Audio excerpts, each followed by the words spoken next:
கருணை அருட்பெரும் ஜோதி.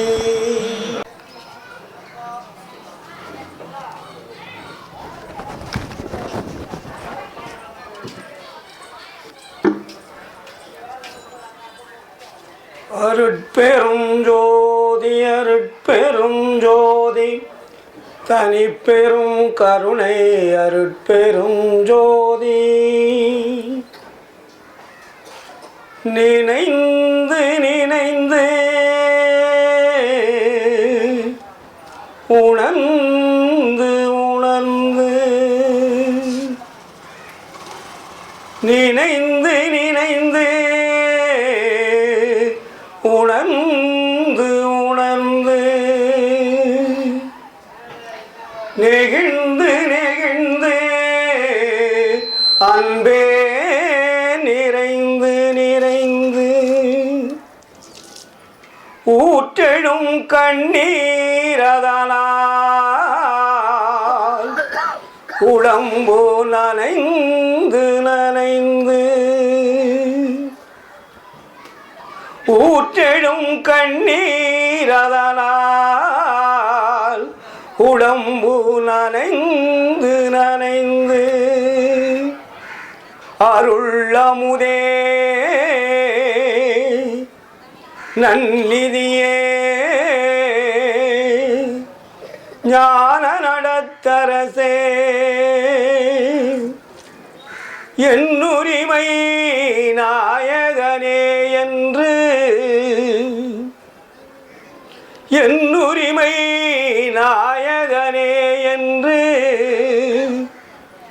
வனைந்து வனைந்து ஏத்துதும் நாம் வம்மின் உலகியலி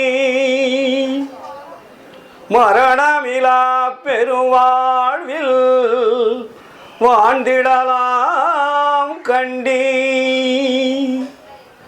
புனைந்துரையேன் பொய் புகழேன் சத்தியம் சொல்கின்றேன். பொற்சபையில் சிற்சபையில் புகும் தருணம் இதுவே புகும் தருணம் இதுவே புகும் தருணம் இதுவே. அருட்பெரும் ஜோதி அருட்பெரும் ஜோதி தனிப்பெரும் கருணை அருட்பெரும் ஜோதி. ஆன்மநேய ஒருமைப்பாட்டு உரிமையுடைய சகோதர சகோதரிகள் அனைவருக்கும் முதற்கண் நன்றி கலந்த வணக்கத்தையும் வாழ்த்துக்களையும் தெரிவித்துக் கொள்கிறேன். சென்னை மாநகரத்திலே வேளச்சேரி என்ற இடத்தில் வள்ளல் பெருமானுடைய கொள்கைகளை சிறமேற்கொண்டு அவர் இட்ட பணிகளை சிறப்பாக செய்து கொண்டு வரும் அத்தனை ஜீவகாருண்ய அன்பு உள்ளங்களுக்கும் மீண்டும் நன்றியும் வாழ்த்துக்களையும் தெரிவித்துக் கொள்கிறேன். இங்கே தீபம் அறக்கட்டளை என்ற பெயரில் சுமார் 8 ஆண்டுகளாக வள்ளலார் சொல்லிய ஜீவகாருண்யத்தின் முக்கியமாகிய பசி, பிணி, தாகம், இச்சை, எளிமை, பயம், கொலை, இது ஒரு மனிதர்களுக்கு ஏற்படக்கூடிய துன்பங்களினுடைய செயல்பாடுகள்.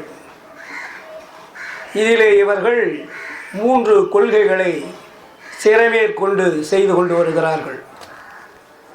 ஒன்று பசிப்பிணி, இன்னொன்று இச்சை, இன்னொன்று எளிமை. பசிப்பிணியை சென்னை மாநகரத்திலே அவர்களால் முடிந்த அளவிற்கு நடமாடும் தர்மசாலையாகவும் இங்கே வருபவர்களுக்கு அன்னமும் பாலித்து கொண்டிருக்கிறார்கள். அதற்கு அடுத்தபடியாக ஏழை எளிய மாணவர்களுக்கு கல்வி ஊக்கத்தொகை, அதற்கு பிறகு ஏழை எளிய மக்களுக்கு உணவு வசதிகள், பொருட்கள் கொடுத்து உதவி வருகிறார்கள். இதையெல்லாம் வள்ளலாருடைய பட்டியலிட்டிலே 3 இவர்கள் கையில் எடுத்திருக்கிறார்கள். தமிழ்நாட்டில் உள்ள சன்மார்க்க சங்கங்கள் பசிப்பிணியை மட்டும் கையில் எடுத்திருக்கிறார்கள். இவர்கள் 3 விதமான கொள்கைகளை எடுத்திருக்கிறார்கள். இன்னும் அதிலே 4 விதமான சட்டதிட்டங்கள் வள்ளலார் வகுத்து தந்திருக்கிறார்கள். மனிதனுக்கு ஏற்படக்கூடிய துன்பங்களிலே முதலாவதாக பசி, பிணி, தாகம், இச்சை, எளிமை, கொலை. இதிலே முதலாவதாக நாம் எடுத்துக்கொண்டிருப்பது பசி. ஏனென்றால் பசி இல்லை என்றால் இந்த உலகம் இல்லை, பசி இல்லை என்றால் உயிர்கள் இல்லை, பசி இல்லை என்றால் இந்த அண்டமே இல்லை. அதனால்தான் வள்ளல் பெருமான் முதல் கருவியாக பசியை எடுத்துக்கொண்டார். ஒரு மனிதன் இறைவனுடைய அருளை பெற வேண்டுமானால் அவன் இந்த 7 கட்டளைகளிலே முதலாவதாக 2 கட்டளைகளை சிறமேர் எடுத்துக்கொள்ள வேண்டும். முக்கியமானது எதுவென்றால் பசி, கொலை.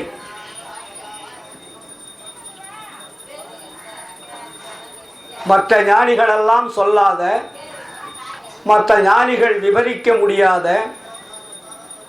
இறைவனுடைய அருளை பெறுவதற்கு எது தடையாக இருக்கிறது என்பதை அறிந்து மனிதன் ஆலய வழிபாடுகளிலும் தியானம், தவம், யோகம் போன்ற கலைகளிலும் அலைந்து கொண்டிருந்த காலத்திலே அதிலெல்லாம் உங்களுக்கு இறைவனுடைய அருள் கிடைக்காது, இறைவன் உங்களை நெருங்க மாட்டார், இறைவனுக்கும் உங்களுக்கும் அதனால் ஏற்படக்கூடிய தொடர்புகள் கிடைக்காது.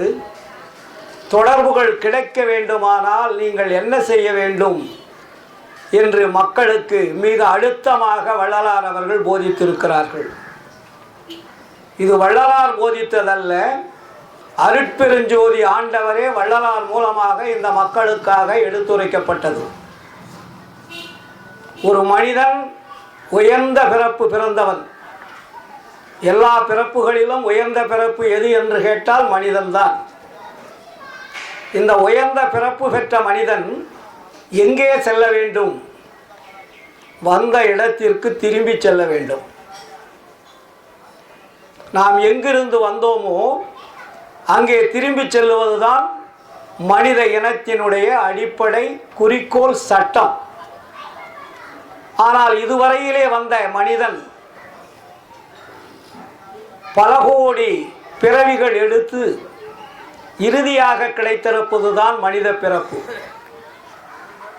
இதற்கு முன்னாடி எத்தனை கோடி பிறப்புகள் என்பது நமக்கு தெரியாது. எல்லோரும் நீங்கள் கேட்டிருப்பதுதான் சாதாரண ஊர்வனிலிருந்து பரப்பன, நடப்பன, தேவர், அசுரர், அதுக்கப்புறம் தான் மனிதர். மனிதனுடைய பிறப்பானது 7வது பிறப்பு. நம்ம 6வது பிறப்பு என்று நினைத்து கொண்டிருக்கிறோம். மனிதனுடைய பிறப்பு என்பது 7வது பிறப்பு. இந்த 7வது பிறப்பிலே தான் இறைவனுடைய அருளை பெற்று நம்முடைய சொந்த வீட்டிற்கு செல்ல வேண்டும் என்பதுதான் இறைவனுடைய சட்டம். அதற்காகத்தான் உயிர்களை இறைவன் படைத்திருக்கிறார். இந்த உலகத்தில் வாழ்ந்து வாழ்ந்து வாழ்ந்து ப்ரமோஷன், உயர்ந்த பதவி கிடைத்தது தான் மனித பிறப்பு. மற்றவர்களெல்லாம் அது வினை பிறப்பு என்று சொல்லுவார்கள். ஒன்றிலிருந்து மனித தேகம் வருவதிலே கீழே இருப்பதெல்லாம் வினை பிறப்புகள் என்று சொல்லும் சமயங்கள், மதங்கள் எல்லாம் வினைகள் அல்ல. ஆன்மா உயிரெடுத்து இந்த உலகத்தில் வாழ்வதற்கு இத்தனை பிறப்புகள் தேவைப்படுகிறது. ஒவ்வொரு பிறப்புகளிலும் 7 பிறப்புகள் இருக்கிறது. ஒரு தாவரத்தை எடுத்துக்கொண்டால் அதிலே 7 பிறப்பு. அப்படின்னா எல்லா தாவரத்துக்கும் சேர்ந்து அல்ல. ஒரு அருகம்பில் என்றால் அந்த அருகம்பில்லுக்கு 7 பிறப்பு உண்டு. அதே மாதிரி ஒவ்வொரு மாற்றங்களான தாவரங்களுக்கும் 7 பிறப்புகள் உண்டு. அப்படி என்றால் தாவரங்களுடைய பிறப்பினுடைய கணக்கு பார்த்தீர்களானால் கோடான கோடி பிறப்பு. அதற்கு பிறகுதான் ஊர்வன, பரப்பன, நடப்பன, அசுரர், தேவர், மனிதர். அப்போ மனிதனுடைய பிறப்பு எதற்காக உயர்ந்த பிறப்பு என்று சொன்னார்கள் என்றால், மனிதன் எல்லா வகையும் தெரிந்து இறைவன் யார் என்பதையும் தெரிந்து இறைவனிடத்திலே அருளை பெறுவது எப்படி என்பதையும் தெரிந்து அந்த அருளை பெற்று நம்மை படைத்த தந்தையார் தாயார் என்பதை தெரிந்து இறுதியிலே வந்த இடத்திற்கு திரும்பி செல்ல வேண்டுவதுதான் மனித பிறப்பு. இந்த பிறப்பை நாம் முழுமையாக பெற்றிருக்கிறோமா என்றால் இல்லை. பல கோடி ஆண்டுகளாக இந்த சமுதாயத்திலே வந்த ஆன்மீக சிந்தனையாளர்கள் மனிதனுடைய வாழ்க்கை முறையை முறையாக சரியாக வகுத்து தரவில்லை. அது யாராக இருந்தாலும் சரி. அதனால்தான் வள்ளலார் இந்த உலகத்திற்கு இறைவனால் அனுப்பப்பட்டவர். இந்த உலகத்தில் பல கோடி ஆண்டுகளாக ஆன்மாக்களை அனுப்பி கொண்டே இருக்கிறேன். அது பிறந்து பிறந்து இறந்து இறந்து வாழ்ந்து கொண்டே இருக்கிறது. இதுவரையிலே ஒரு ஆன்மா கூட திரும்பி வரவில்லை. திரும்பி வராததற்கு என்ன காரணம்? மனிதனுக்கு உயர்ந்த அறிவுள்ள மனிதன் உயர்ந்த அறிவுள்ள செயல்பாடு இல்லாமல் தாழ்ந்த அறிவுள்ள மனிதனாகவே வாழ்ந்து வந்து விட்டான். ஏன் தாழ்ந்த அறிவு என்றால், மனிதன் தாழ்ந்த அறிவு அல்ல, மனிதனுக்கு வழிகாட்டியவர்கள் தாழ்ந்த அறிவுள்ளவர்கள். மனிதர்கள் யாருமே குற்றவாளிகள் அல்ல, எல்லோரும் நல்லவரே.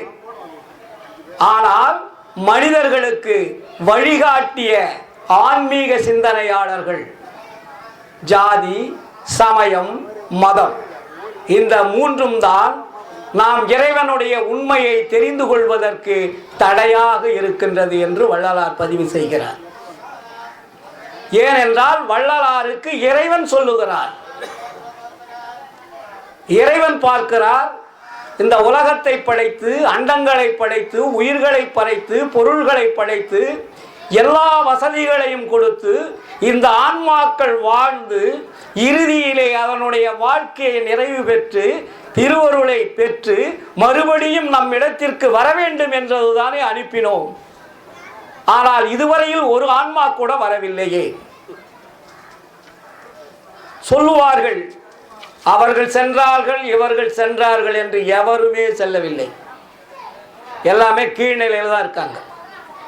ஒரு நபர் கூட இறைவனுடைய உண்மையான அருட்பெருஞ்சோதி ஆண்டவர் யார் என்பதே தெரியாது. உங்களுக்கு எப்படி போவாங்க? உண்மையான இறைவன் தெரிந்திருந்தால் கூட அவர்கள் போவதற்கு ஒரு வாய்ப்பு இருக்கிறது. இதுவரையே கடவுளையே மறைத்து விட்டார்கள். கடவுளுடைய உண்மையை இதுவரையில் எந்த ஞானிகளும் எந்த சித்தர்களும் எந்த யோகிகளும் கண்டவர் இல்லை. அதனுடைய அருளை பெற்றிருக்கிறார்கள், அது மறைமுகமாக வந்து கொண்டிருக்கிறது. ஆனால் இறைவன் யார் என்பதை பார்த்திருக்கிறார்களா, கண்டிருக்கிறார்களா, சென்றிருக்கிறார்களா என்றால் இதுவரையில் யாருமே இல்லை. இதைத்தான் நம்மை படைத்த இறைவன் நமக்கு தாயாகவும் தந்தையாகவும் தாங்கி கொண்டிருக்கக்கூடிய இறைவன் நமக்கு சிறப்பு விருந்தினராகவும் சிறப்பு சொற்பொழிவாளராகவும் வருகின்றிருக்கக்கூடிய நம்முடைய ஈரோட்டு தங்கம் கதிர்வேல் ஐயா அவர்கள் சன்மார்க்க எழுச்சி சொற்பொழிவாளராக வருகின்றிருக்கக்கூடிய நம் ஐயா அவர்களுக்கு சிறப்பு செய்யப்படுகின்றது. எல்லாரும் மகா மந்திரம் சொல்லுவோம். நம்முடைய கதிர்வேல் ஐயா அவர்களுக்கு தெய்வம் அறக்கட்டளையுடைய நிறுவனர் பாலகிருஷ்ணன் ஐயா அவர்கள் மரியாதை செய்யுமாறு அன்போடு அழைக்கின்றோம்.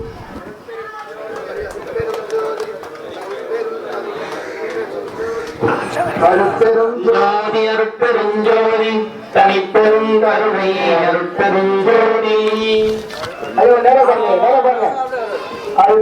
ஜோதி அருட்பெரும் ஜோதி தனிப்பெரும் கருணை அருட்பெரும் ஜோதி அருட்பெரும் ஜோதி அருட்பெரும் ஜோதி தனிப்பெரும் கருணை அருட்பெரும் ஜோதி அருட்பெரும் ஜோதி அருட்பெரும் ஜோதி தனிப்பெரும் கருணை அருட்பெரும் ஜோதி.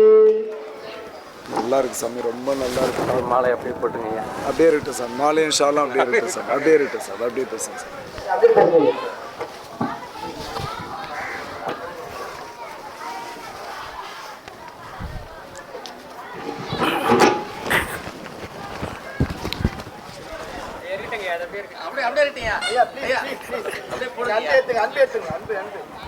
தனி சிறப்பு இது அழகா இருக்கீங்க.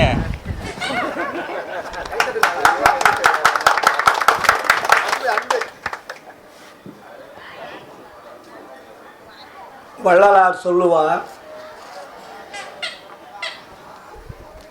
படுக்கவோர் பாய்க்கும் கதியில்லை, உழுக்கவோ உடைக்கும் வழியில்லை, துடுக்கவோ நல்ல சோமன் இல்லை. இப்படி இல்லை இல்லை என்று தன்னை வருத்தி கொண்டே இருப்பார்.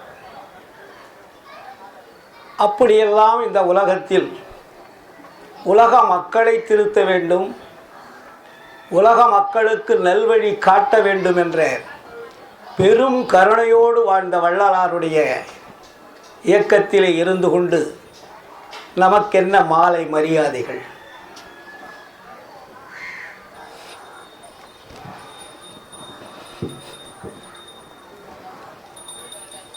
நான் சொல்லுவதுண்டு, சுமார் 40 ஆண்டுகளாக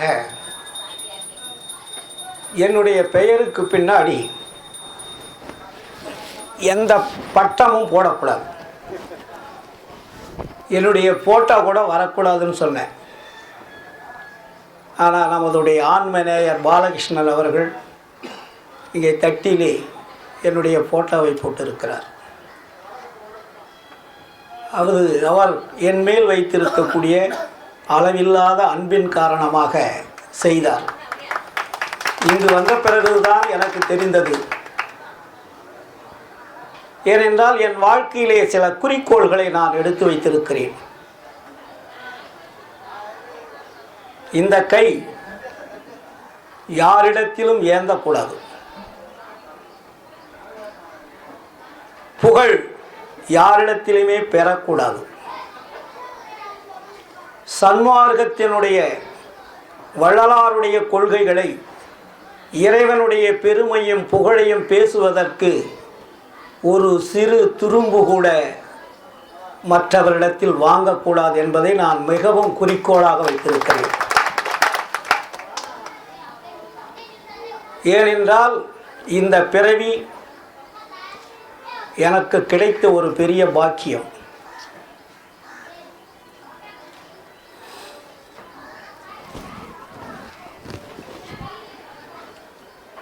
நான் ஒன்றும் பெரிய அறிவாளி அல்ல, பெரிய ஒரு படிப்பாளி அல்ல, கல்லூரிக்கு சென்றவன் அல்ல, இலக்கண இலக்கியம் தெரிந்தவன் அல்ல.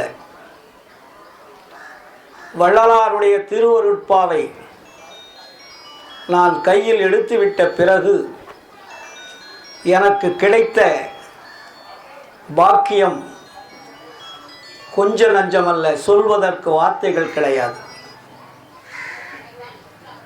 வள்ளலார் சொல்லுகிறார்,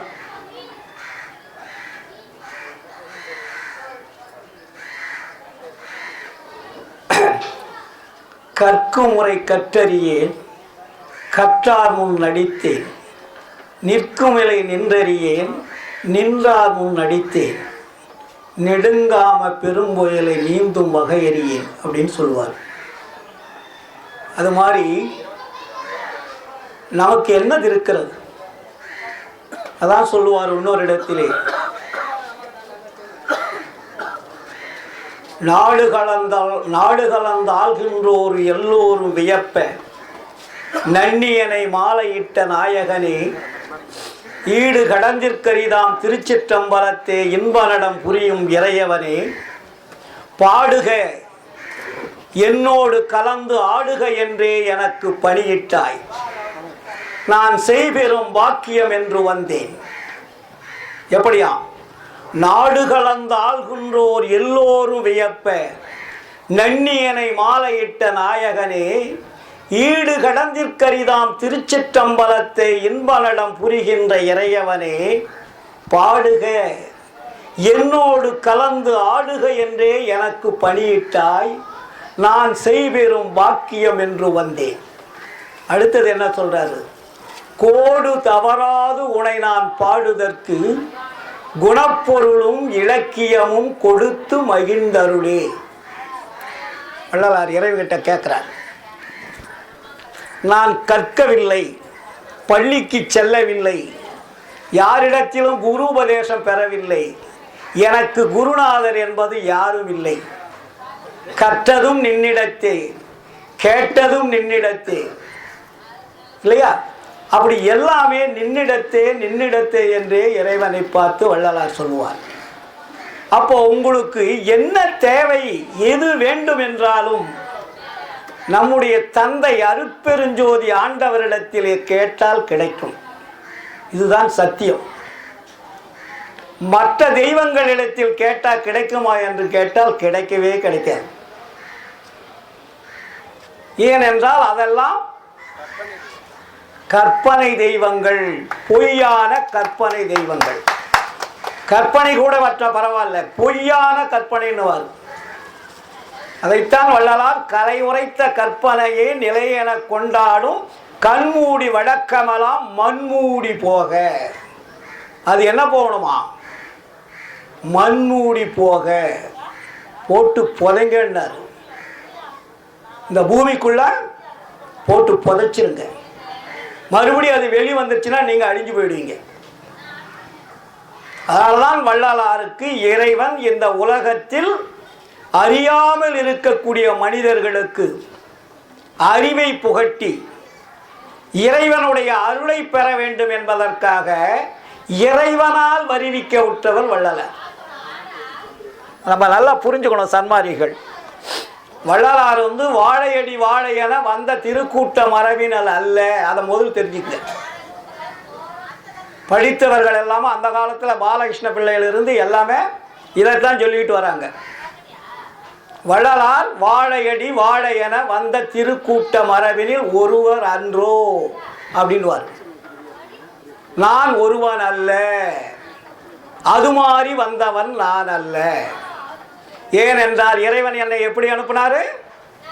அகத்தே கருத்து புறத்தே விழுத்திருந்த உலகர் அனைவரையும் சகத்தே திருத்தி சன்மார்க சங்கத்தை அடைவித்திட இகத்தே பரத்தை பெற்று மகிழ்ந்திடுதற்கென்றே என இந்த உகத்தே இறைவன் வருவிக்க உற்றேன், அருளை பெற்றேனே.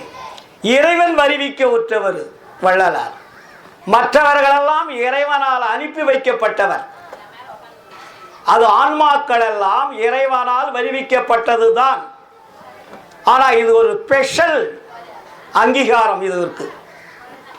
ஏனென்றால் இந்த உலகத்தை திருத்துவதற்காக நேரடி பர்த்,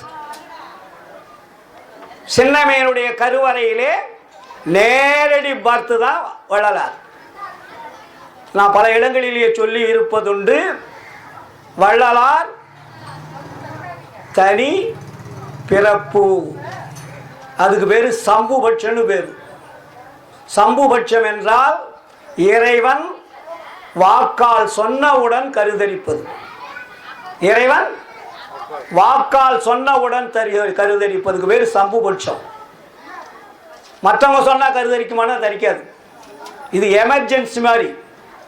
இந்த உலகத்தை திருத்துவதற்காக ஒரு பக்குவம் உள்ள ஆன்மாவை எடுத்து இந்த உலகத்தை திருத்த வேண்டும் என்பதற்காக மருதூரிலே சின்னம்மை இருக்கக்கூடிய அந்த இல்லத்திற்கு சென்று பசியை போக்கி உணவை உண்டு அங்கே கொடுக்கக்கூடிய வார்த்தை இருக்கிறதே என்ன தெரியுமில்லை? நீங்களாம் படித்தது தானே. என்னுடைய பசியை போக்கிய உனக்கு உலகத்தினுடைய பசியெல்லாம் போக்கக்கூடிய ஒரு ஞான குழந்தை பிறக்குன்னு வார்த்தை. அப்போ நம்மலாம் சொல்கிறோம் சிவனடியாராக வந்தார். சிவனடியார் அல்ல அவர். சின்னம்மைக்கு சிவனடியார்னா தான் தெரியும், கடவுள்னா தெரியாது. அந்த அம்மாவுக்கு புரியறதுக்காக, தெரிஞ்சு கொள்வதற்காக சிவனடியாராக போறாருங்க. இப்போ நம்ம எல்லாம் சிவனடியார் வந்தார், சிவனடியார் வந்தார்னு நம்ம நினைக்கிறோம். சிவனடியாராக வேஷம் தாங்கி சின்னம்மையினுடைய அந்த இல்லத்திற்கு சென்று இந்த உலகத்தை திருத்துவதற்காக ஒரு ஞான குழந்தை பிறக்கும் என்று சொல்லுகிறார் ஆண்டவர். அதான் உடனடியாக கர்ப்பம் தரித்தது. நமக்கெல்லாம் 12 மாதம், வள்ளலாருக்கு 10 மாதம். நாமெல்லாம் 12 மாதத்தில் பிறந்தவர்கள், வள்ளலார் 10 மாதத்தில் பிறந்தவர். ஏன்னா நம்ம அதுக்குள்ளேயே ஒரு மாலை போட்டதுனால சப்ஜெக்ட், அந்த சப்ஜெக்ட் விட்டுட்டு இந்த சப்ஜெக்டுக்கு வந்துருச்சு, இடையில் ஒரு தடங்கள். அப்போ என்னாச்சு, ஆணினுடைய சுக்கிலத்தில் 2 மாதம் ஆன்மா இருக்கும். அந்த 2 மாதம் உயிர் தோற்றம் அடையும். அங்கே அந்த உயிர் தோற்றம் அடைந்த பிறகுதான் பெண்ணினுடைய சோனிதத்திற்குள் போகும். இங்க 2 மாதம், அங்க 10 மாதம். முழுவாக ஒரு உயிர் உடம்பெடுத்து அவயங்களை பொருத்தி அழகான ஒரு வீடை கட்டி வெளியே அனுப்புவதற்கு 12 மாதங்கள். அதனால தான் நமக்கு வருஷத்துக்கு எத்தனை மாதம்? 12 மாதம் சும்மா வச்சுட்டான்னு நினைக்காதீங்க. நம்மளுடைய பிறப்பினுடைய மாதக்கணக்கில் தான் 12 மாதங்கள் வைத்தது. அப்போ அந்த 12 மாதங்களில் நமக்கு எல்லா மனிதர்களுக்கும் 12 மாதம். இது மாதிரி அருளாளர்களுக்கு, இறைவனால் நேரடியாக வருபவர்களுக்கு சுக்கிலத்துக்கு போகாது. அந்த ஆன்மா ஆணனுடைய சுக்கிலத்துக்கு நேரடியாக பெண்ணினுடைய கருவறைக்கு போயிடும். அங்கே போன உடனே அது அங்கே தான் எல்லா சக்திகளும் கொடுக்கப்படுது. அதனால தான் அது ஞான குழந்தைன்னு பேர் வள்ளலார். ஏன் ஒரு பள்ளிக்கூடத்துக்கு போகல, இயற்கையிலே கல்வி வந்தது என்றால் இறைவனுடைய நேரடி பர்த். அதுக்கு பேர் வள்ளலாரே புறநடை பகுதியிலையும் பாடல்களை எழுதி வைத்திருப்பார். அதுக்கு பேர் சம்புபட்சம்னு பேர். அணுபட்சம், சம்புபட்சம், விபுபட்சம், இப்படி பட்சங்களை பிரிப்பார். அதனால வள்ளல் பெருமானுடைய வருகை எதற்காக என்றால் இறைவனுடைய அருளை பெறுவதற்காக, வழிகாட்டுவதற்காகத்தான் வள்ளலார் வந்தார். நாமெல்லாம் வழி தெரியாமல் இருக்கிறோம். இதுவரையில் வழிகாட்டிய தடங்கள் எல்லாமே குறுக்கு தடங்கள், நேர் வழிகளே கிடையாது. எந்த சமயங்களும் மதங்களும் நமக்கு நேர் வழியை காட்டவில்லை.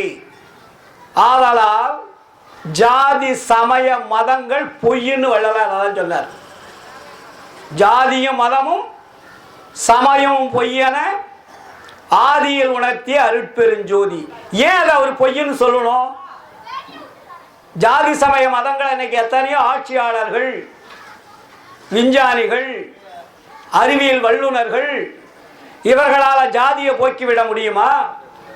சமயத்தை போக்கிவிட முடியுமா? மதத்தை போக்கிவிட முடியுமா என்றால் எக்காலத்திலுமே முடியாது. சுத்த சன்மார்க்கம் எப்பொழுது வளர்ச்சி பெறுகிறதோ அப்பொழுதுதான் மக்கள் உண்மையை தெரிந்து கொண்டு ஜாதி சமய மதத்தை விடுவார்கள். அதுவரையில் விடுறதுக்கு சான்ஸே கிடையாது. ஏனென்றால் இவ் உலகத்தை ஆண்டு கொண்டிருப்பது எது என்று நினைக்கிறீர்கள்? மதங்கள் தான் ஆண்டு கொண்டிருக்கிறது. எல்லா நாடுகளிலுமே ஆண்டு கொண்டிருப்பது மனிதர்கள் அல்ல, மதங்கள். மதங்கள் காட்டிய வழியில்தான் இந்த உலகம், இந்த நாடு இயங்கிக் கொண்டிருப்பது என்பதை மறந்து விடாதீர்கள். அதனால்தான் வள்ளலார் சொன்னார், எவ்வகை சார் மதங்களிலே பொய்வகை சாத்திரங்கள் எடுத்துரைத்தேன். எமது தெய்வம் என்றே கைவகையே கதறுகின்றீர், தெய்வம் ஒன்றென்றீர். கரிபிடித்த கலகமிட்ட பெரியரினும் பெரியீர், ஐவகைய பூத உடம்பு அழிந்திடில் என் புரிவீர். அழிவுடம்பை அழியாமையாக்கும் வகையறீர். உய்வகையன் தனித்தந்தை வருகின்ற தருணம் இது, உற்றறிவின் உற்றிடுவீர் உண்மை உரைத்தேனே. உங்கள் ஜாதி சமய மதங்கள் அருளை காட்டிடுமா? அருளை காட்டுவதற்கு அதற்கு சக்தி இருக்கிறதா, ஆற்றல் இருக்கிறதா? அதுகளே அருள் பெறாமல் மாண்டு போய்விட்டார்கள். எத்தனை மதவாதிகள், எத்தனை சமயவாதிகள் இந்த நாட்டிலே அழிந்து கொண்டிருக்கிறார்கள், மாண்டு கொண்டிருக்கிறார்கள். அருளாளர் என்றால் அழியக்கூடாது, அருளாளருக்கு மரணம் வரக்கூடாது. அவர்கள் என்ன நினைத்தார்கள்? ஆன்மா அழியாது, உடம்பு அழிந்து விடும் என்பதை கண்டார்களே தவிர உண்மையை காணவில்லை. வள்ளலார் வந்துதான் சொல்லுகிறார், ஆன்மாவும் அழியக்கூடாது, உயிரும் அழியக்கூடாது, உடம்பும் அழியக்கூடாது. அருள் பெற்றால் மூன்றும் மாற்றம் அடைய வேண்டும். உடம்பு மண்ணுக்கோ தீக்கோ இரையாக கூடாது. நீ செத்துட்டினா மறுபடியும் பிறப்பு உண்டு. அப்போ இதுவரையில் செத்தவர்கள் எத்தனை கோடி ஞானிகள், எத்தனை கோடி அருளாளர்கள், எத்தனை கோடி சித்தர்கள், கணக்கில் அடங்காது.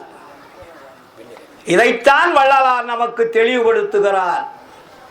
ஏ மனிதர்களே, நான் சும்மா விளையாட்டாக இந்த உலகத்தில் வரவில்லை, உங்களையெல்லாம் திருத்துவதற்காகத்தான் நான் வந்திருக்கிறேன். நான் வரவில்லை, நம்முடைய தந்தை அருட்பெருஞ்சோதி ஆண்டவர் தான் என்னை வர வைத்திருக்கிறார். ஏன் வர வைத்திருக்கிறார்? நீங்களெல்லாம் மாண்டு கொண்டிருக்கிறீர்கள். உண்மையான கடவுள் யார் என்று தெரியாமல் இருக்கிறீர்கள். கடவுளை வெளியிலே தேடிக்கொண்டிருக்கிறீர்கள். கடவுள் எங்கே இருக்கிறார் என்று கேட்டால் பதில் சொல்ல தெரியாமல் விழிக்கின்றீர்கள்.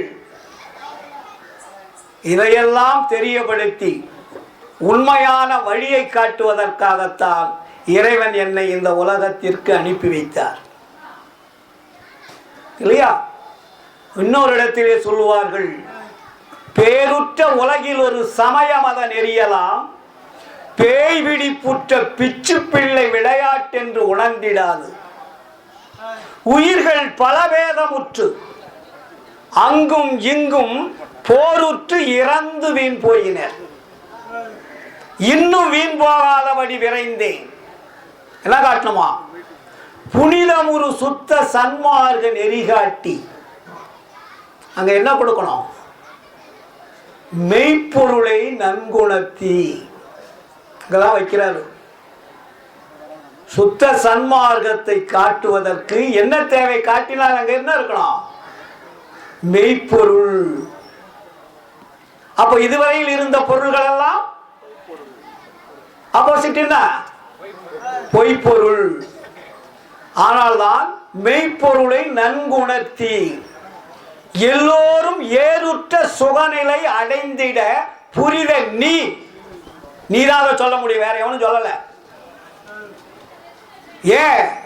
என் பிள்ளை ஆதலாலே இவ்வேலை புரிக என்றிட்டன. ஏன் இந்த வேலையை நான் உங்கள்கிட்ட கொடுக்கிறேன்னா, நீதான் என்னுடைய மகன்.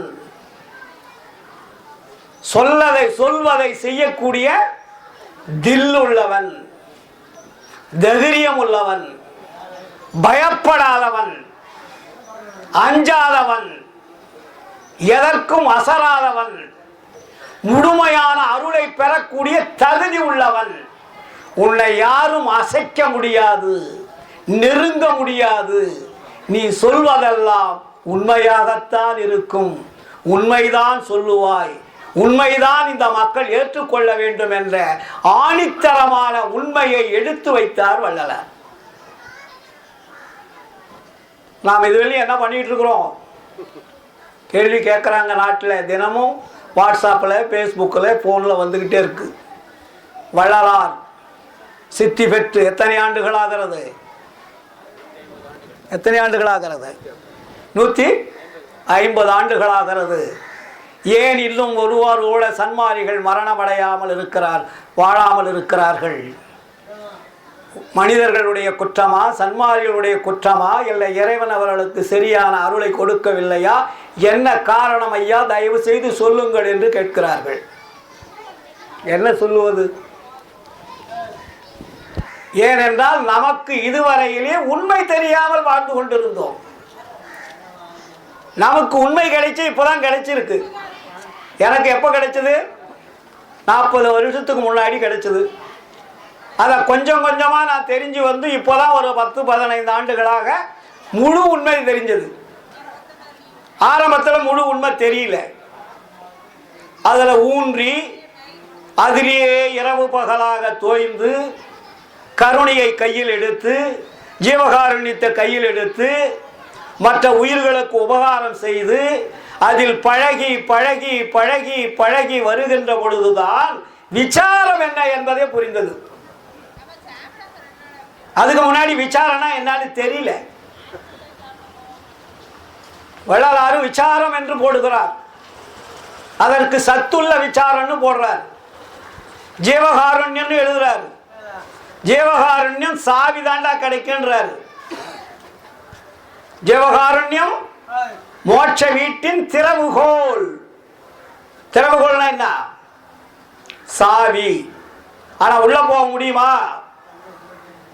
சாவி கையில் இருக்கு, பூட்டு திறக்கணுமே, லாக் பண்ணி இருக்கு, தொங்கிக்கிட்டு இருக்குது. சாவி வாங்கிட்டீங்க, திறக்கிறதுக்கு வழி இல்லை, திறந்தா திறக்க மாட்டேங்குது. அப்ப என்ன இல்லைங்க? விசாரம் இல்லை. ஆண்டவர் யார் என்பதை நீங்கள் தெரிந்து கொள்ளவில்லை. ஆண்டவனுடைய அந்த எல்லைக்குள் செல்வதற்குண்டான அருள் இல்லை. அப்போ அருளை பெறுவதற்கு ஒரு பகுதியை சம்பாதித்திருக்கிறீர்கள், இன்னொரு பகுதியை சம்பாதிக்கவில்லை. அதனால நீங்க சாவி தான் வாங்கிட்டு இருக்கிறீங்க, உள்ள போக முடியல. சன்மார்க்கிகள் எல்லோருமே ஜீவகாருண்யத்தில் நல்ல ஈடுபாடாக இருக்கிறீர்கள். அது ஒரு ஜீவகாருண்யம் மட்டும்தான். அது என்ன? பசி. அடுத்தது போட்டாரே பரஜீவகாருண்யத்திற்கு 2 இருக்கு. நீ இறைவனுடைய கோட்டையை திறந்து உள்ளே போக வேண்டுமானால் 2 கருணை வேணும்ன்றாரு. பசி, பிணி, தாகம், இச்சை, எளிமை, பயம், கொலை. இல்லையா? இது 7ல் 2 அவசியம் வேணும்னார். ஒன்று பசி, இன்னொன்று கொலை. கொலை செய்வதை எதையாவது தடுத்திருக்கிறீர்களா? கொலை நடப்பதை பார்த்து சென்று கொண்டிருக்கிறீர்களா? எந்த வத தந்திரத்திலாவது அந்த கொலையை நிறுத்தி இருக்கிறீர்களா?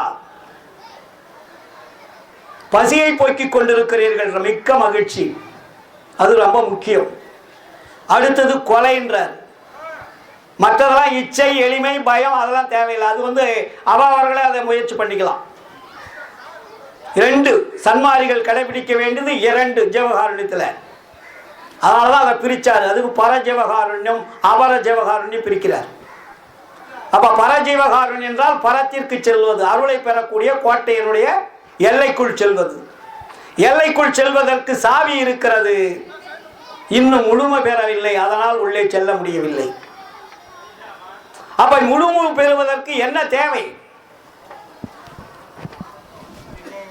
நம்மால் முடிந்த உயிர்களை காப்பாற்றுவதற்கு முயற்சி செய்யணும். கொலை நடக்கின்ற பொழுது, பசி வருகின்ற பொழுது காப்பாற்றி விடுகிறீர்கள். கொலை நடக்கின்ற பொழுது நீங்கள் போய் கசாப்பு கடைக்காரனை போய் நிறுத்துன்னு சொன்னா கத்தி நம்ம மேல போட்டுருவான்.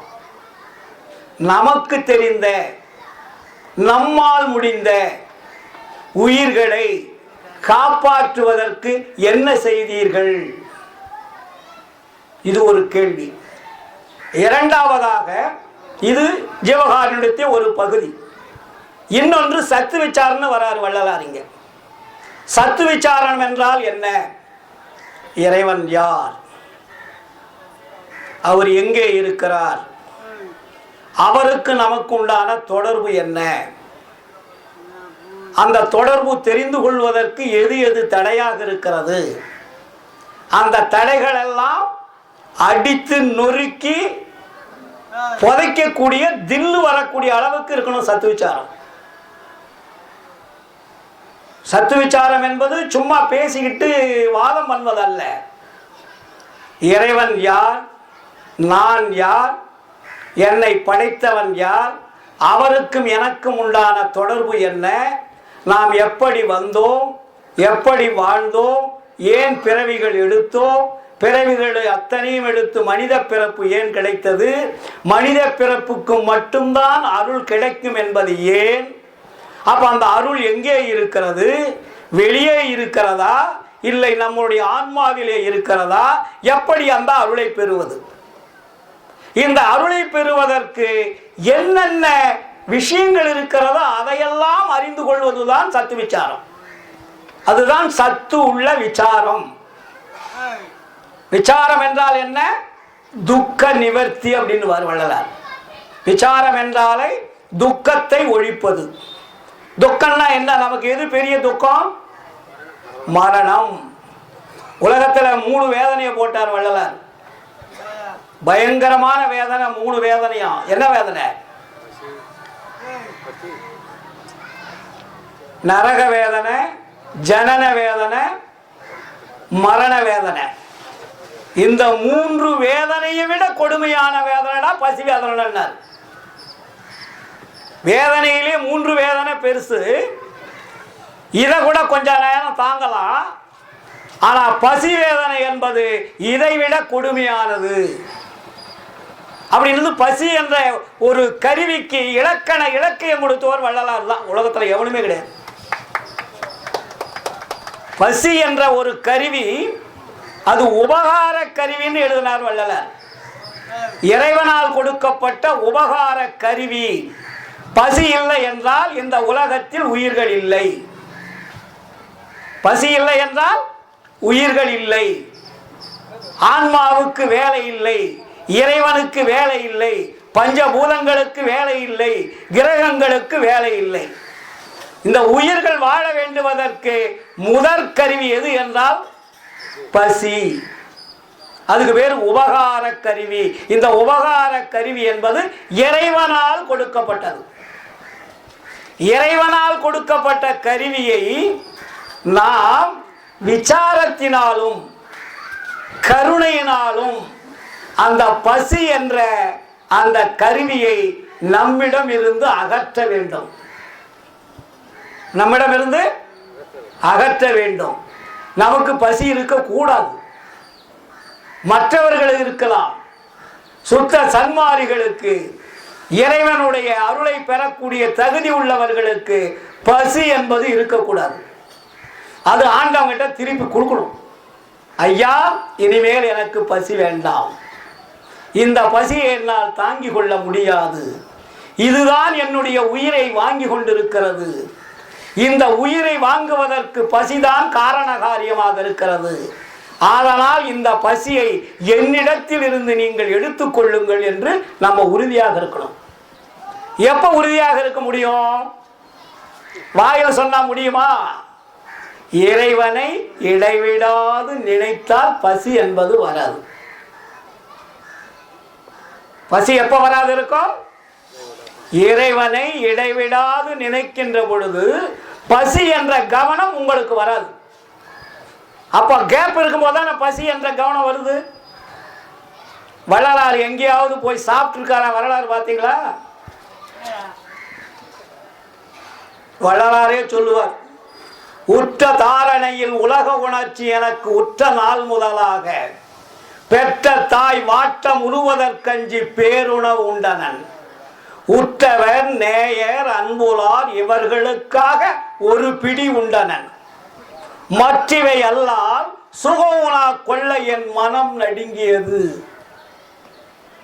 இந்த உணவினால் என்னுடைய உயிர் இந்த உடம்பை விட்டு பிரிந்து விடும் என்று நான் நினைத்து உணவை நான் உட்கொள்ளாமல் இருந்தேன். வள்ளலார் சொல்லுவார், சோற்றாசையோடு காம சேற்றாசைப்படுவாரை துணிந்து கொள்ள கூற்றாசைப்படும். கூற்றம் என்றால் யமன். எப்ப நீங்க சாப்பிடுறீங்களோ அப்போ உங்களுக்கு யமன் வந்தே தீர்வான். அதனால சன்மாரிகள்லாம் அருள் கிடைக்கும் அருள் கிடைக்குன்னு 3 வேளை சாப்பிட்டுக்கிட்டு இறைவன் அருளை கொடுப்பாருன்னு ஏமாந்துடாதீங்க. நம்மையே நாம் ஏமாற்றிக் கொள்வது.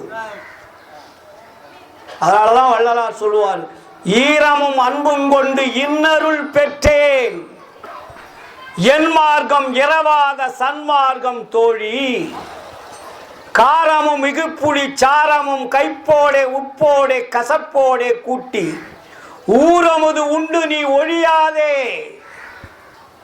ஆரமுது உண்டு என்னோடு ஆடேடி பந்து, அருட்பெரும் ஜோதி கண்ட ஆடேடி பந்து.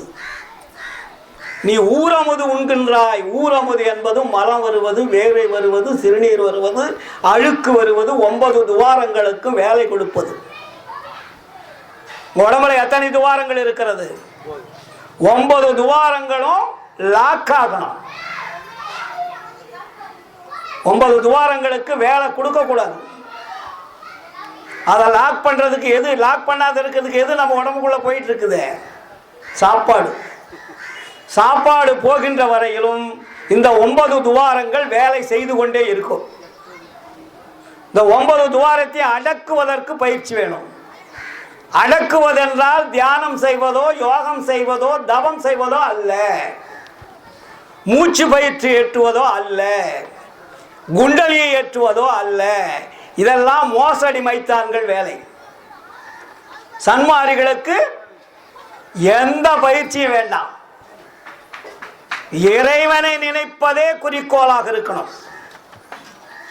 அந்த யார் அந்த இறைவன் என்பதை நினைப்பதில் குறிக்கோளாக இருக்கணும். இல்லையா? வள்ளலார் என்ன சொல்றாரு? இப்ப பாண்டார காலையில ஒருத்தர் சாதாரண பாட்டு தானே, அருஜோதி தெய்வம் என ஆண்டு கொண்ட தெய்வம். யாரை ஆண்டு கொண்டு இருக்கிறது? தினமும் படிக்கிறீங்க, சாதாரணமா படிக்கிற பாடல் தானே. அது உள்ள என்ன அர்த்தம் இருக்குதுன்னு பாத்தீங்களா?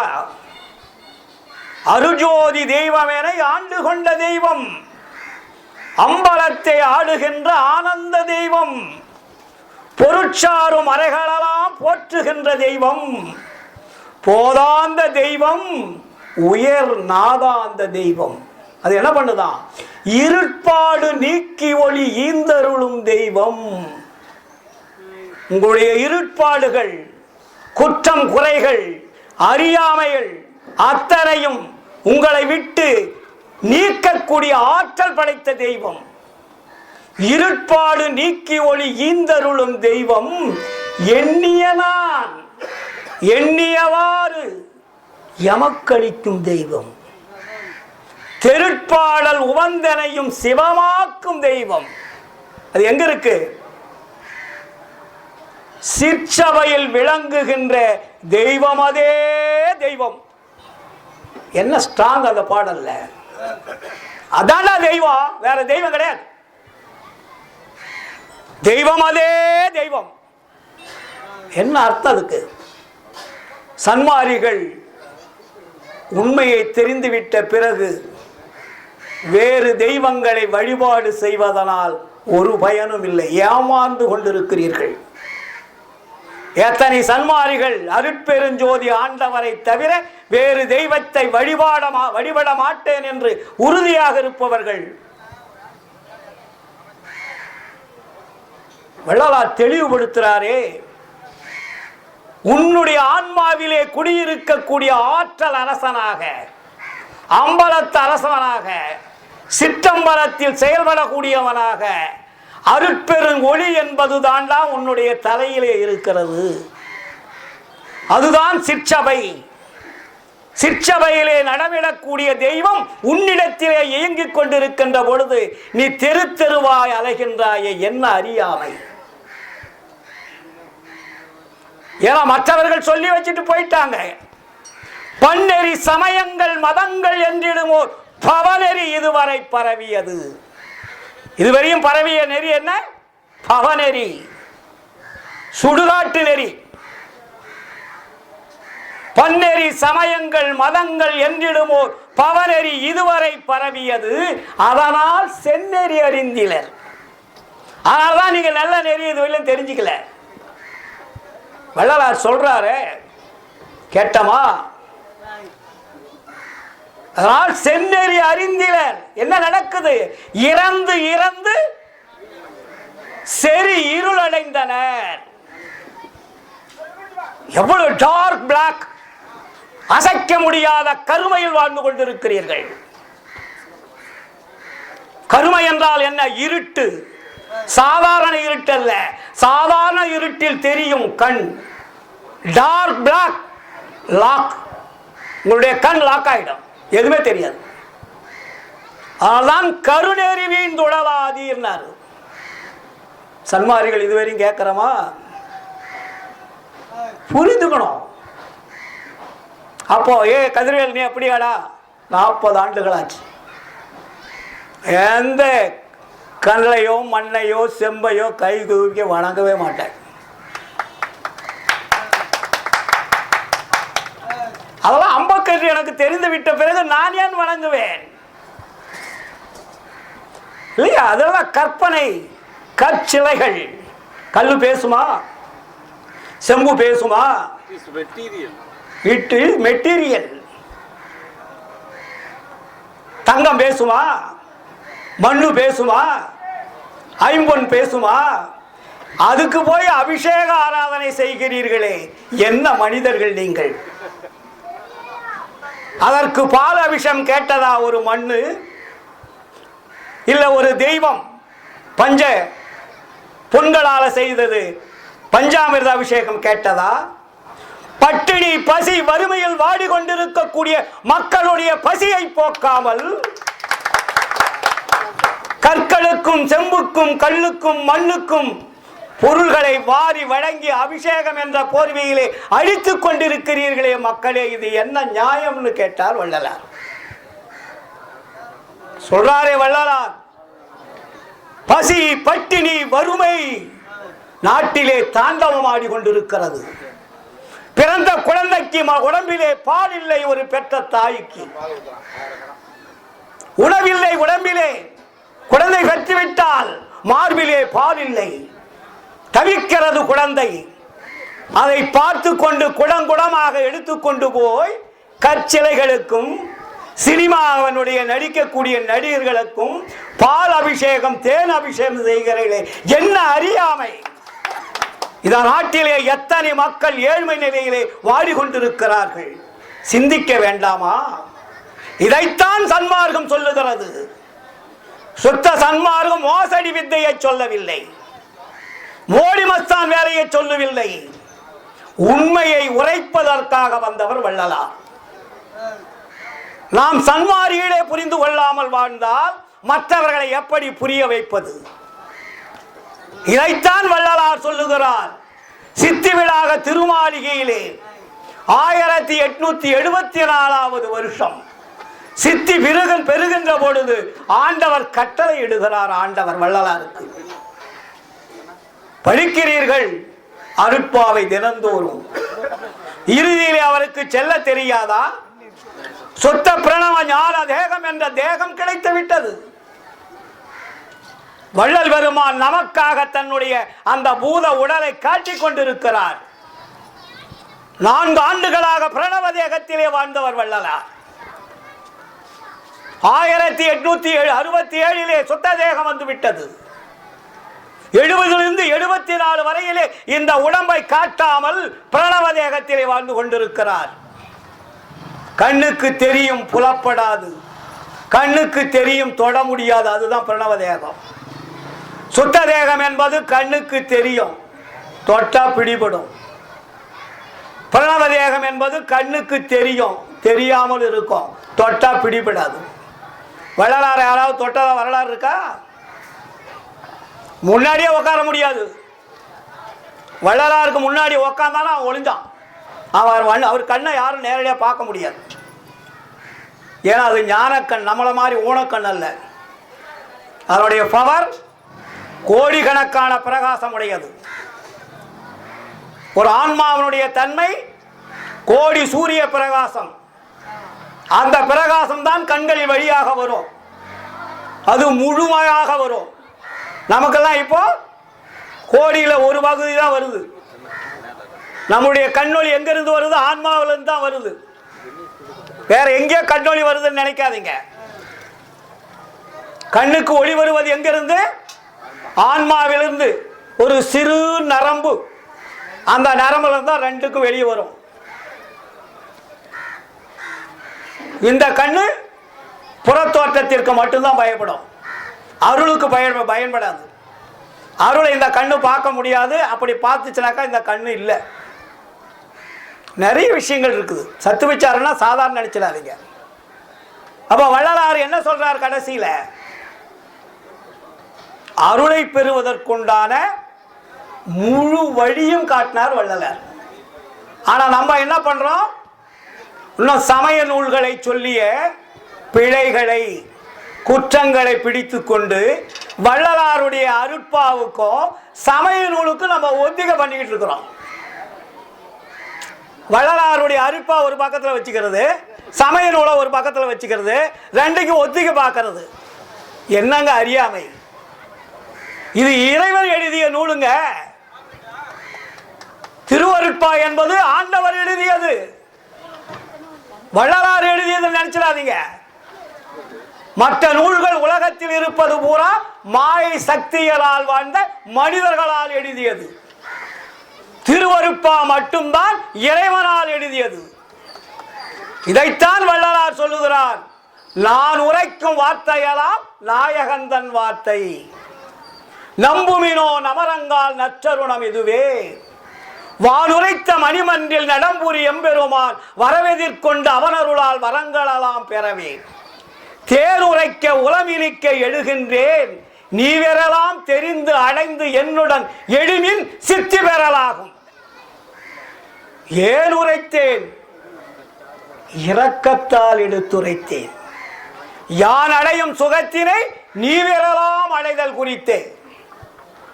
என்னுடைய ஆன்ம நேய உடன்பிறப்புகள் நீங்கள். நீர் வேறு நான் வேறு என்று நினைக்கவில்லை. என்னுடைய சகோதரர்கள் சம உரிமை உடையவர்கள். அறியாமையினால் அவதிப்படுகிறீர்கள்.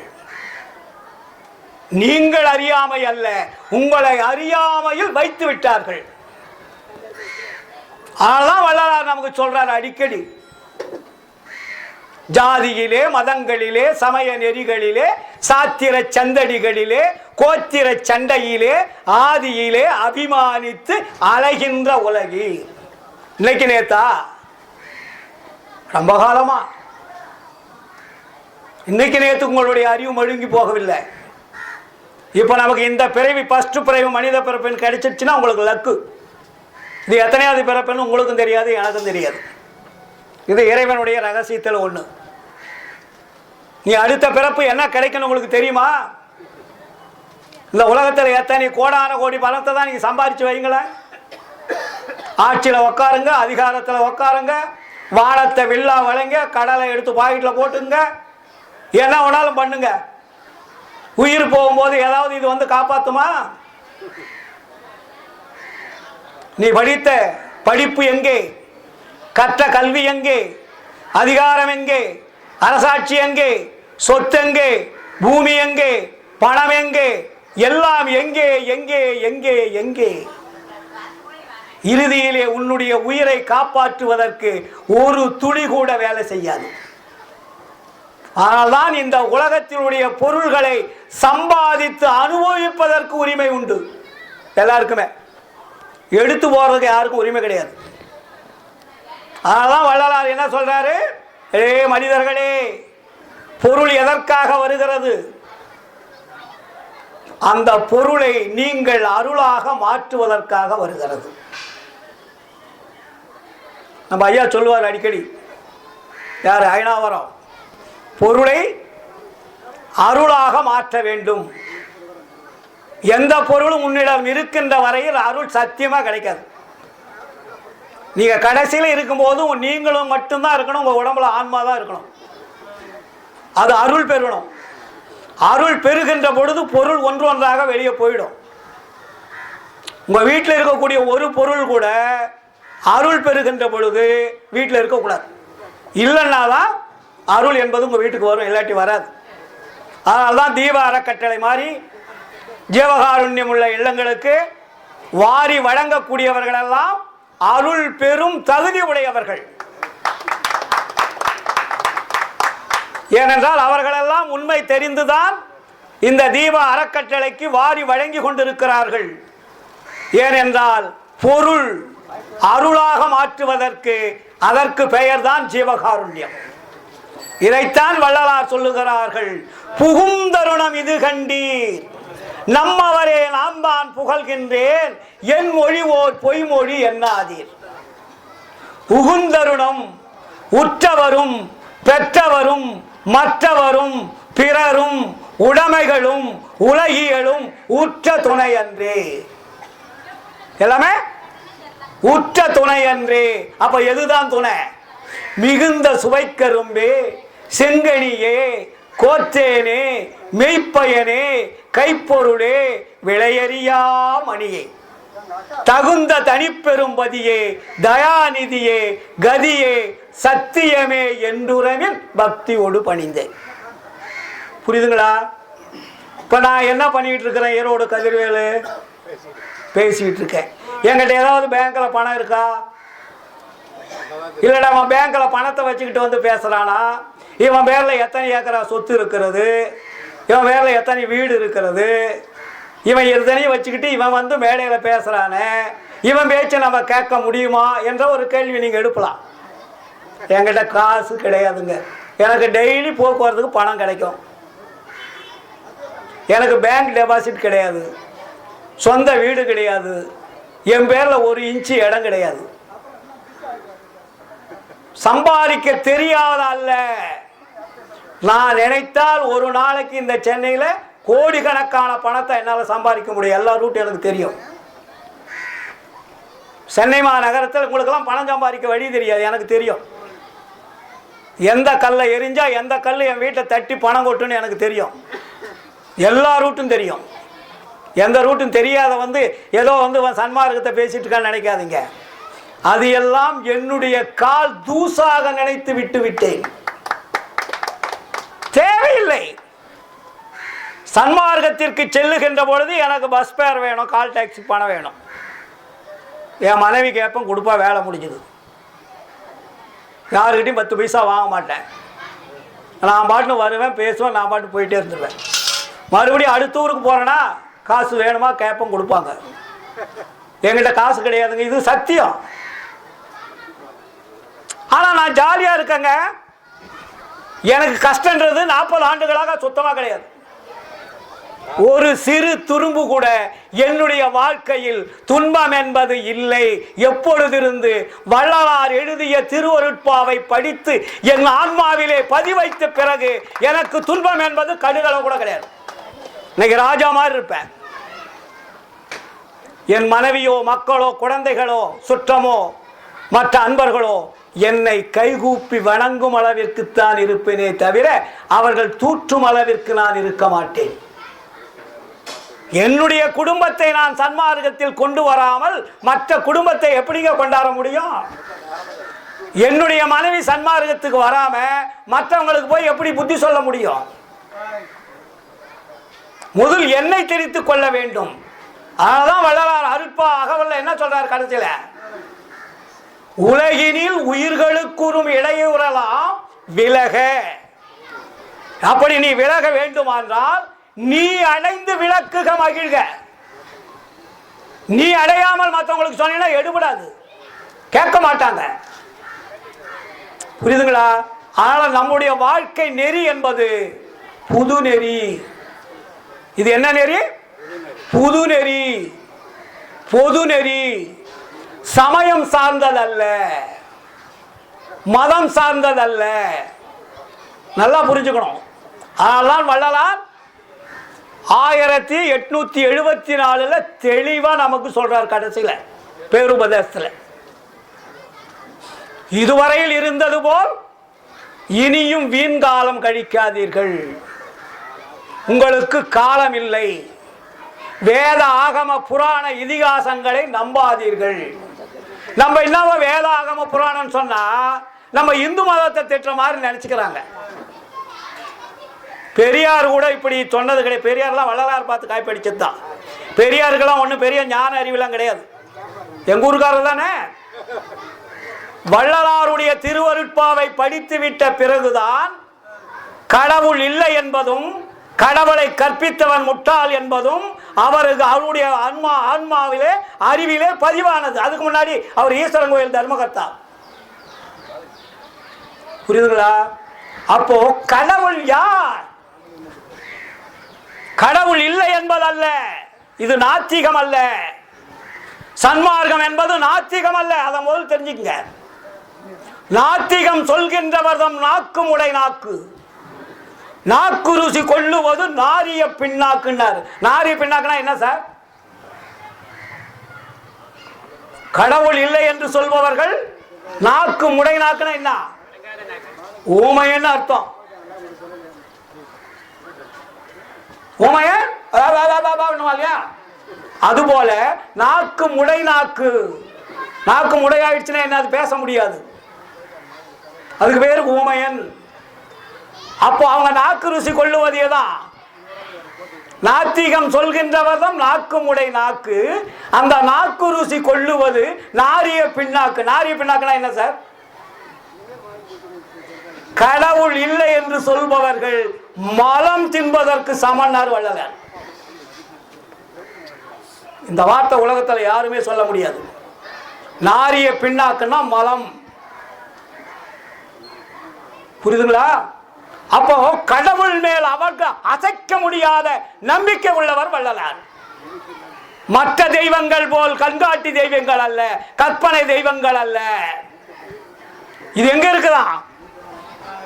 எங்குமாய் விளங்கக்கூடிய இட சிற்சபை. எல்லா உயிர்களும் இறைவன் இருக்கக்கூடிய இடமாக கருத வேண்டும். பருப்பெருஞ்சோதி அட்டகத்தை 8 பாடல் நீங்க படிக்கிறீங்க இல்லையா? அந்த பாடல்ல என்ன சார் புரிஞ்சுக்கிட்டீங்க? முதல் பாடல்லையே நமக்கு வள்ளலார் தெளிவுபடுத்துறார். அட்டகத்தினுடைய முதல் பாடல். அட்டகம்னா என்ன? 8. அது கூட 2 சேர்க்கணும். எல்லாம் சேர்க்கணும், உடம்பையும் உயிரையும் சேர்க்கணும். இந்த 2ஐயும் சேர்த்தா என்னாச்சு? 1. 8 2 எத்தனை? 10. 10ல் என்ன இருக்குது இலக்கம்? 1. அப்போ 8ம் 2ம் ஒன்றாக மாற்றணும். 8ஓடு 2 சேர்த்து என்னவும் அறியீர், எத்துணை கொள்கின்றீர் பித்துலகீரேன். 8 2மே என்னன்னு தெரியாம இருக்கிறீங்க. அதனாலதான் அதுக்கு என்ன அர்த்தம்னா அதுக்கு விளக்கம் சொல்றாரு எங்க ஞான சரியில. உடம்புரு வகை எறியீர், உயிர் வகையை அறியீர், உடல் பருக்க உண்டு நிதம் உறங்குதற்கே அறிந்தீர், மடம்புகு பேய் மனத்தாலே மயங்குகின்றீர், மனதை வசப்படுத்தும் வழிதுறை கற்றறியீர். நல்லா கவனிக்கணும் சார். உடம்பு வந்த வழி தெரியல, உயிர் வந்த வழி தெரியல. ஆனா நம்ம என்ன பண்ணிட்டு இருக்கிறோமா? உடல் பருக்க உண்டு நிதம் உறங்குதற்கே அறிந்தீர், மடம்புகு பேய் மனத்தாலே மயங்குகின்றீர். உங்களுடைய மனம் பேய் மனம், பேய் மனத்தாலே மயங்குகின்றீர். அடுத்த வரினா மனதை வசப்படுத்தி வழிதுறை கற்றறியீர். இதெல்லாம் எவ்வளவு நமக்கு எடுத்து தெளிவா சொல்றாரு. அப்ப என்ன நம்ம புரிஞ்சுக்கிட்டோம்? சன்மார்க்கத்தில் இருந்துகிட்ட இன்னும் சன்மார்க்கத்தில் வரோம், அருட்பெருஞ்சோதி வழிபடுறோம், உடனே ஈஸ்வரன் கோயிலுக்கும் போறோம், பெருமா கோயிலுக்கும் போறோம், முருகன் கோயிலுக்கும் போறோம், சர்ச்சுக்கும் போறோம், மசூதிக்கும் போறோம். புரியுதுங்களா? அப்ப இது சன்மார்க்கமா என்று கேள்வி கேட்பவர்களுக்கு பதில் சொல்ல தெரியாமல் விழித்துக் கொண்டிருக்கிறீர்கள். ஒன்றெனக்கான உணர்ச்சி என்றுமோ? ஒரு கடவுள் தான் என்ற உணர்ச்சி உங்களுக்கு எப்பதான் வரப்போகுது? எப்பதான் நீங்க திருந்த போறீங்க? உயிரெல்லாம் ஒரு திருநடம் புரியும் ஒரு திரு பொது என அறிந்தேன். எல்லா உயிர்களிலும் இறைவன் இருக்கிறார் என்பதை நான் உணர்ந்துவிட்ட பிறகு கற்பனை தெய்வங்களை கைகூப்பி வணங்குவது எவ்வளவு அநாகரிகம் என்பதையே நாம் உணரவில்லை. அது பழக்கத்தினுடைய தோஷம். ஆனால் வள்ளலார் சொல்லுகிறார், குறித்து உரைக்கின்றேன். ஏ மனிதர்களே, சன்மாரிகளே, ஜீவகாருண்யம் உள்ளவர்களே, இதுவரையில் இருந்தது போல் இனியும் வீண்காலம் கழிக்காதீர்கள். சொல்லுகிறேன் கேளுங்கள். குறித்து உரைக்கின்றேன், இதனை கேள்வின் இங்கே வம்பின். கோணுமன குரங்காலே நாடுகின்ற உலகில் வெறித்த உம்மால் ஒரு பயனும் வேண்டுகிறேன். எனது மெய்யுரையை பொய்யுரையாய் வேறு நினையாதி. மற்ற மாதிரி சொல்றான் என்ன நினைச்சாத. மற்றவெல்லாம் பொய் சொல்லிட்டு போயிட்டான், நான் பொய் சொல்லல. எனது மெய்யுரையை பொய்யுரையா வேறு நினையாதி. பொறித்தே மதம் சமயம் எல்லாம் பொய்யே அவற்றில் புகுதாதீர். அங்க போகாதீங்கப்பா. அப்ப எங்க போகணும்? செரித்திடு சிற்றவை நடத்தை தெரிந்து துதித்திடுமீன் சித்தியலாம் இத்தினமே சத்தியம் சேர்ந்திடுமே. இதை விட என்னங்க சொல்லணும்? ஏங்க சத்திய ஞான சபை கட்டினார் வள்ளலார்? கோயில்னு கட்டியிருக்கலாமே, ஆலயம்னு கட்டியிருக்கலாமே, சர்ச்சுன்னு கட்டியிருக்கலாமே, மசூதின்னு கட்டியிருக்கலாமே. ஆனா வள்ளலார் அதுக்கு என்ன பேர் வச்சாரு? சமரச சுத்த சன்மார்க்க சத்திய ஞான சபை. அப்ப எங்க என்ன இருக்குது அந்த கடவுள்கிட்ட? அங்க என்ன இருக்கிறார்? அங்க கடவுள் என்னவாக இருக்கிறாரு? ஒளியாக இருக்கிறார். அந்த ஒளிய வள்ளலார் எங்க கண்டன்னு சொன்னாரு? சத்தியஞான சபை கட்டுவதற்கு முன்னாடி அந்த ஒளியை நான் எங்கே கண்டேன் வள்ளலார் சொல்றார் இல்லையா? என்ன சொல்றாரு? சத்திய ஞான சபை என்னுள் கண்டனன், சன்மார்க்க சித்தியை யான் பெற்று கொண்டனன். சபை எனது உளமணந்து தானமந்து எனக்கே அபயம் அளித்ததோர் அருட்பெருஞ்சோதி. அப்ப சத்திய ஞான சபை எங்கே கண்டான்? அவருடைய உடம்பிலே, எல்லாருடைய உடம்பிலே இருப்பதுதான் சத்திய ஞான சபை. அதுதான் தலைபாகம். கழுத்துக்கு மேலே அண்டம், கழுத்துக்கு கீழே பிண்டம். பிண்டத்தை தான் ஆலயங்களாக வச்சார்கள் சமய மதவாதிகள். அண்டத்தை வச்சவர் தான் வள்ளலார். சத்திய ஞான சபை என்பது தலையினுடைய பகுதி. அது எண்கோண வடிவமாக இருக்கிறது. நான் சொன்னேன் இல்லைங்களா, நம்ம ஐயா கிட்ட காலையில், கண்ணு நமக்கு இப்போ ஒரு பக்கம் தான் தெரியுது, பின்னாடி தெரியுதா? நீங்க இப்படிதான் பார்க்கலாம், இப்படிதான் பார்க்கலாம். இப்படி இருந்துகிட்டே எல்லா பக்கம் கண்ணு தெரியணும். தெரியுதா?